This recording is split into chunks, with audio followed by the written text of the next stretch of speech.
kembali lagi bersama saya, channel olahraga nomor satu di Indonesia. Oke, pertama-tama selamat datang teman-teman yang baru menemukan channel ini, dan jangan lupa like, comment, and subscribe. Oke, kita bahas bahasan pertama, yaitu juara-juara di Copa America dan juara-juara di Europa League, ya. Pertama kita bahas Europa League, di mana Spanyol kembali lagi juara setelah hampir 10 tahun tidak pernah juara, dan mengalahkan Inggris di final, di mana negara dikdaya sepak bola dikalahkan dengan tiki-takanya Spanyol. Nah, ini membuktikan ya bahwa liga terbaik belum tentu menghasilkan timnas yang terbaik juga. Artinya apa? Artinya pembinaan di sana memang sudah bagus, tapi apa ya, kesempatan bermain untuk pemain-pemain muda di sana tuh kurang. Seperti Mike Gallagher yang berada di Chelsea, dia tidak mendapatkan tempat bermain dan jam terbang bermain yang sesuai gitu loh. Artinya itu yang menjadi kendala bagi timnas Inggris. Dibandingkan dengan Spanyol, timnas Spanyol itu memang sangat kompetitif ya. Bagaimana seperti Rodri, lalu Kukurea, itu kan selalu bermain di kasta tertinggi, bermain di liga yang kompetitif. Artinya dia selalu on point dalam performanya gitu loh. Nah ya, itu yang membedakan salah satunya. Artinya jam terbang itu sangat penting teman-teman, dan itu yang dibuktikan dengan kemenangan dari Spanyol 2-1.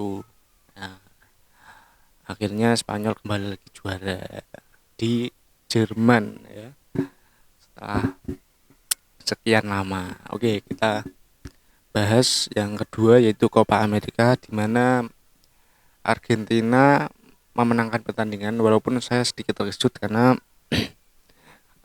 permainan Kolombia sebenarnya lebih baik dari Argentina. Artinya ada beberapa peluang yang memang seharusnya bisa dimanfaatkan, seperti peluangnya Luis Diaz di akhir menit tambahan babak waktu pertama. Itu Luis Diaz terlalu lama memegang bola, padahal itu sudah, artinya peluangnya itu sudah besar untuk bisa syuting lah ya. Dia selalu menggocek dan akhirnya gagal. Nah, itu yang membuat menurut saya ya, membuang-buang peluang. Dan di extra time babak kedua, Lautaro dimasukkan dan akhirnya dia mencetak gol yang spektakuler menurut saya ya, dimana dia tidak flashing ball, dia tidak menendang secara apa, bukan hanya secara flashing saja, tapi flashing dan keras. Itu yang membuat kiper dari Kolombia itu tidak bisa berbuat apa-apa, karena tendangannya sangat keras, pertama itu. Kedua, flashingnya itu sangat bagus itu loh, itu di tengah-tengah, di atas kepala, dan akhirnya itu jadi gol semata wayang bagi Argentina untuk memenangkan Copa America dua kali berturut-turut setelah 2022 saat final melawan Brazil, yang golnya pun dicetak oleh Angel Di Maria yang sama di sisi kanan. Itu yang unik sekali, dan akhirnya Argentina bisa melengkapi lah ya dunia Copa America, yang membuat masa pensiun Messi menjadi lebih baik. Oke, kita bahas bahasan yang kedua, adalah apa, timnas Indonesia menghadapi Rontri ya, kualifikasi Piala Dunia, di mana kita masuk di grup yang ya berat bisa dibilang, tapi semua grup itu berat. Kita tergabung bersama Australia, Jepang, lalu Oman kalau tidak salah, dan China, serta Arab Saudi. Bayangkan ya, itu tim-tim yang sangat berat, tentu ya sangat sulit lah untuk kita bisa lolos ke peringkat selanjutnya, karena menurut saya apa, tiga slot itu akan dikunci, yaitu Arab Saudi, Jepang, dan Australia itu pasti dikunci lah ya. Kita jangan terlalu berekspektasi tinggi dengan permainan kita yang mungkin walaupun dari pemain keturunan ya, menurut saya level kita tuh belum sampai Australia atau Jepang, jauh sekali, jauh. Seperti contoh lah, Ivar Jenner, lalu Tom Hai, ya itu permainan mereka tuh ya, menurut saya ya, kalau di level Asia itu biasa aja ya. Kalau di level ASEAN memang luar biasa, tapi kalau di level Asia permainan mereka tuh terlihat biasa aja. Misalkan Ivar Jenner, itu permainan di Piala Asia itu dia seperti playmaker normal, artinya biasa aja. Nah ini yang saya harus tekankan, dan menurut saya kita tuh jangan terlalu berpatokan pada pemain keturunan itu, selalu mencari keturunan dan malah meninggalkan apa yang namanya pembinaan itu. Dan orang-orang bilang, nah itu Prancis, lalu Inggris, Jerman itu kan juga ada keturunan. Ya memang keturunan, tapi dia lahir dan besar di negara itu. Dia dibina di negara itu. Berbeda dengan kita. Ya, pemain keturunan kita itu lahir di negara negara keturunan mereka. Itu. Jadi enggak negara ibunya mereka yang mana Indonesia. Mereka lahir di Belanda, dibesarkan di sana, dilatih di sana, didevelop di sana, dan akhirnya dia menjadi pemain seperti ini. Artinya apa? Pembinaan yang dilakukan oleh Prancis dan Indonesia itu sama nggak? Beda. Gitu. Pembinaan yang dilakukan oleh Indonesia sama Inggris itu sama nggak? Beda. Kalau Bukayo Saka dilahirkan di Indonesia, apakah dia akan menjadi Bukayo Saka yang sekarang yang bermain di Arsenal? Belum tentu. Bahkan saya nggak yakin. Artinya apa? Pemain keturunan yang kita ambil itu produk dari luar, bukan produk dalam negeri, pembinaan dalam negeri. Ya, kalau Prancis, Jerman, Spanyol, lalu Inggris, itu mereka memang keturunan, tapi produk mereka sendiri dari lahir besar dilatih di sana. Artinya apa? Pembinaan kompetisi di sana memang bagus, berbeda dengan kita, ya, yang setiap ada EPA, Liga EPA U16, U19, U20 itu yang diambil bukan dari akademi itu. Misalkan PSIS atau Persija lah. Mereka mengambil pemain dari SSB sebelum kompetisi itu bermulai. Artinya mereka tidak benar-benar mendevelop pemain itu sendiri gitu loh. Dari kecil sampai besar dan dia dimasukkan kompetisi. Ya. Yang ini yang menjadi dikhawatirkan gitu loh. Artinya dia mengambil pemain dari produk, dari hasil produksi lain gitu. Intinya gitu. Nah ini yang gak sehat bagi akademi di Indonesia, hanya untuk dalam tanda kutip mengikuti regulasi untuk wajib ikut EPA, padahal pemain itu yang ambil dari uh, SSB lain atau seleksi 1 bulan sebelum. Nah itu yang sangat buruk ekosistemnya gitu. Nah yang ini menurut saya harus dievaluasi lah bagi PSSI. Menurut saya mereka kan orang-orang pintar, nah, artinya jangan hanya mencari pemain keturunan gitu loh. Ya, ini kan jangka pendek gitu loh. Nggak bisa kita mengandalkan pemain keturunan. Kita mengandalkan pemain keturunan. Di Piala Asia kita bisa apa? Melawan Irak kita bisa apa? Kita selalu kalah. Ya, artinya, artinya mereka belum tentu bisa mengangkat kita di Asia. Belum bisa apa meningkatkan kualitas kita di Asia. Nah ini kan jadi apa cerminan bagaimana kualitas mereka, ya.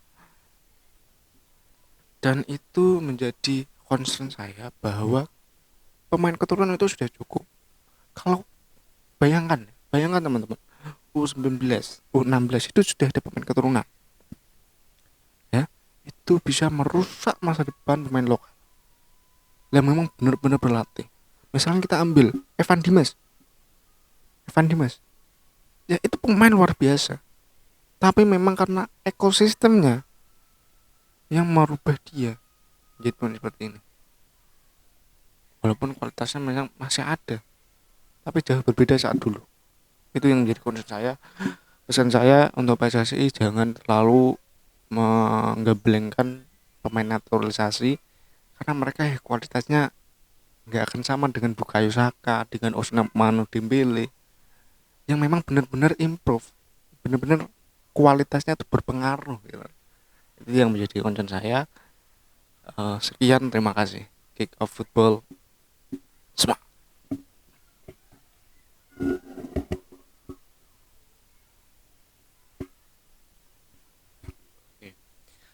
Assalamualaikum warahmatullahi wabarakatuh. Bertemu kembali dengan saya.